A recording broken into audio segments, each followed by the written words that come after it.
Hello everyone. I hope you're all doing well. In the previous videos, we created a fully functional aiming system, including two aim offset states. One for the base aim offset, which activates when the player isn't in aiming mode, and another for the combat state. We also incorporated an aim walking blend space to improve the aiming experience. Today, we'll begin by downloading some weapons and attaching one to the character to start working on the shooting mechanics. This is the first part of a series of videos where we will build a complete shooting system with various weapons, effects, and sounds. Without further ado, let's get started. Let's start by downloading some weapons. Since we need a variety of weapons along with effects and sounds, we can head to the Unreal Marketplace. There's a great free pack that includes everything we need to get started. Since I've downloaded it before, I can simply search for it in my library by typing weapon. The pack is called Military Weapons Dark, but you can also use the silver version, which is identical. If you don't have it yet, you'll need to download it first, or you can use your own weapons. I've already added it to our project, so let me show you what's included. First, let's check out the different weapons included in the pack, and then we'll look at the effects and sounds. The pack includes a rifle, which we can use later as an automatic weapon, as well as a pistol, a launcher, and several other weapons. Feel free to explore them. For the effects, there are muzzle flashes, beams, and damage impacts for each weapon, which we'll use in future tutorials. Lastly, the pack also includes sounds for each weapon, such as firing and reloading. Now that we have some weapons, our next step is to attach a default weapon to the character. Instead of directly assigning a weapon in Blueprint, we will handle this in C++ by creating a socket offset and spawning the weapon at the start of the game. Later, we will expand this functionality to include equipping and swapping weapons.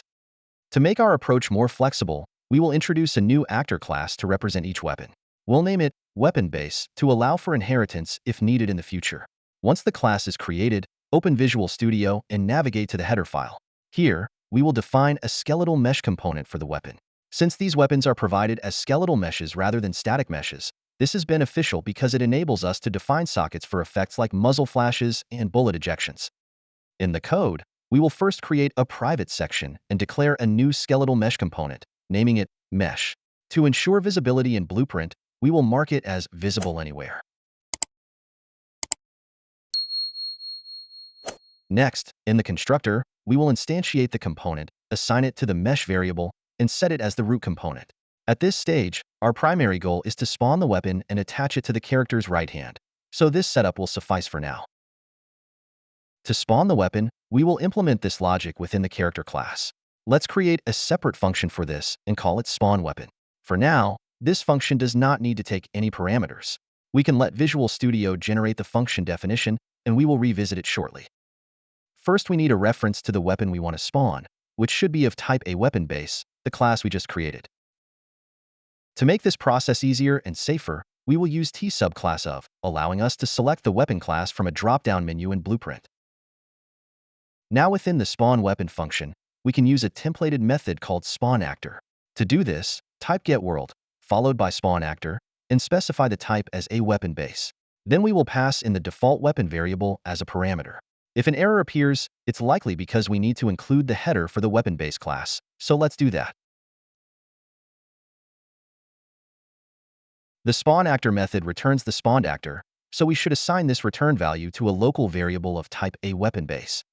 Once we have successfully spawned a valid weapon, the next step is to attach it to the character's right hand. To do this, we need to create a socket in the character's skeleton asset. Return to the editor and open the skeleton asset of your character. In the bone hierarchy window, locate the right-hand bone, or simply use the search function to find it quickly. Right-click on the bone and select Add Socket. Rename this socket to something meaningful, such as right-hand socket, so that we can reference it easily in the code. To position the weapon correctly, we can add it as a preview asset. For now, let's select the rifle as the default weapon. Rotate and move it to align properly with the character's grip. Try to position the middle finger of the right hand over the trigger.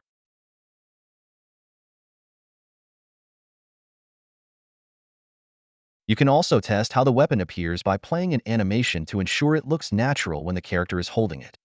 For now, this setup should be sufficient. Later, we will refine the positioning using inverse kinematics for more precise adjustments. Additionally, since the socket remains editable, we can always return to this menu and tweak the weapon's position as needed. Now let's return to the code and properly attach the weapon to the character's right hand.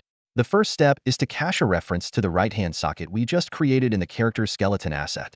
We can do this using the getSocketByName method on the character skeletal mesh component. This method requires an fname parameter specifying the exact name of the socket, so let's create a variable for it in the header file and initialize it in the constructor with right-hand socket as the value.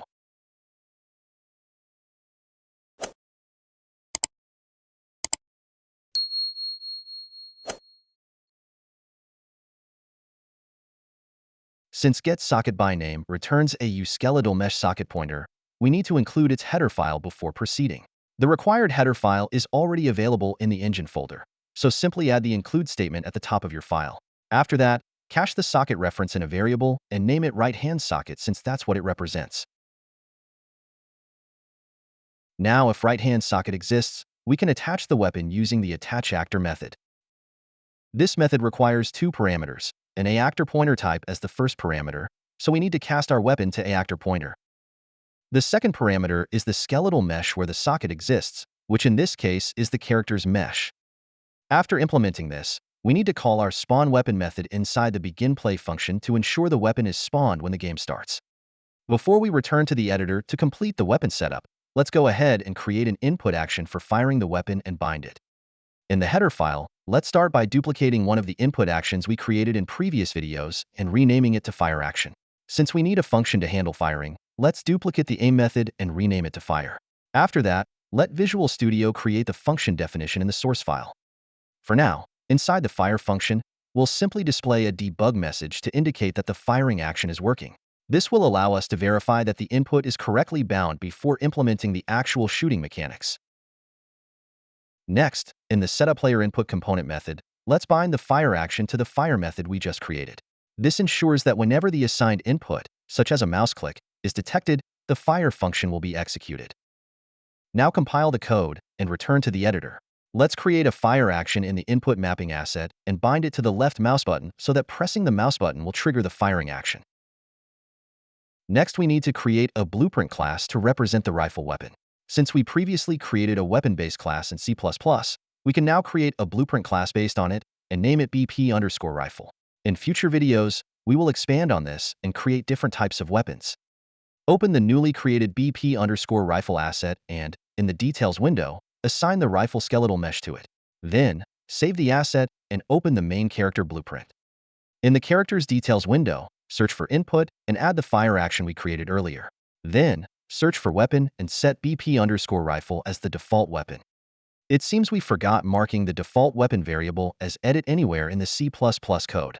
Let's quickly do that so we can properly assign the rifle and test everything to ensure it functions as expected. Great! The weapon is now successfully spawning in the character's hands, and when we press the fire button, we get our log warning saying firing, which confirms that everything is working as expected.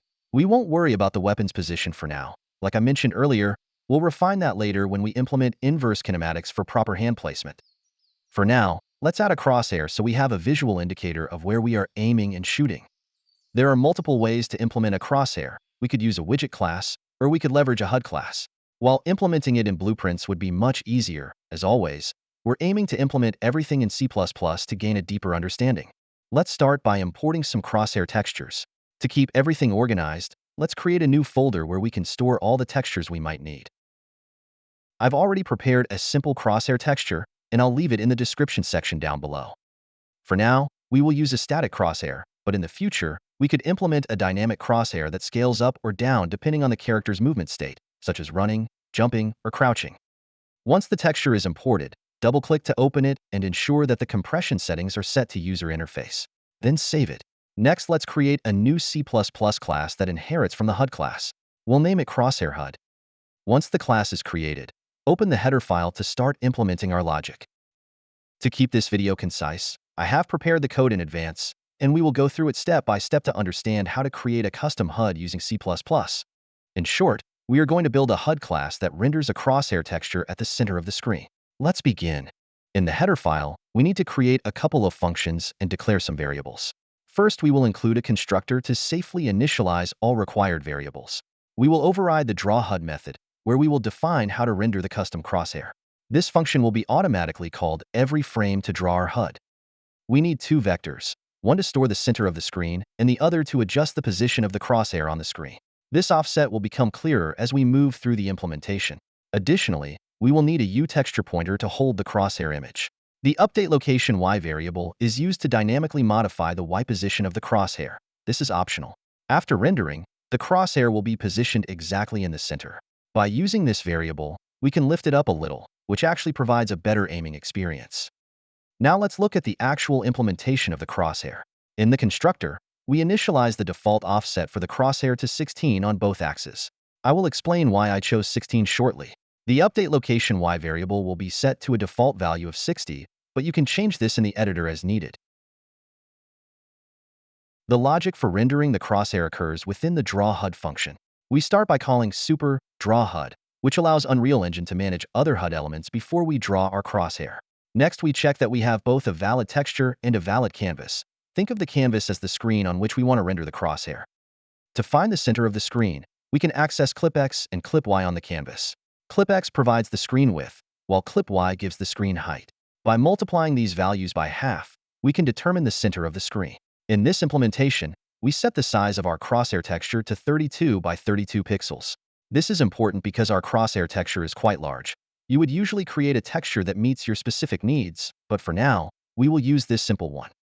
To position the crosshair exactly in the center, we subtract the offset values from the center.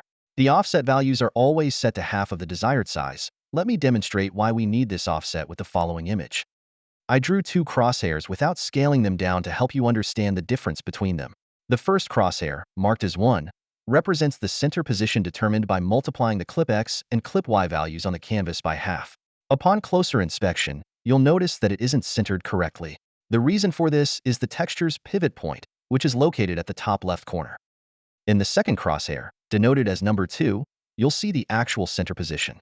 This was calculated by subtracting the offset values from the center position derived from the Clip X and Clip Y values. I hope now you get the point from using the offset vector.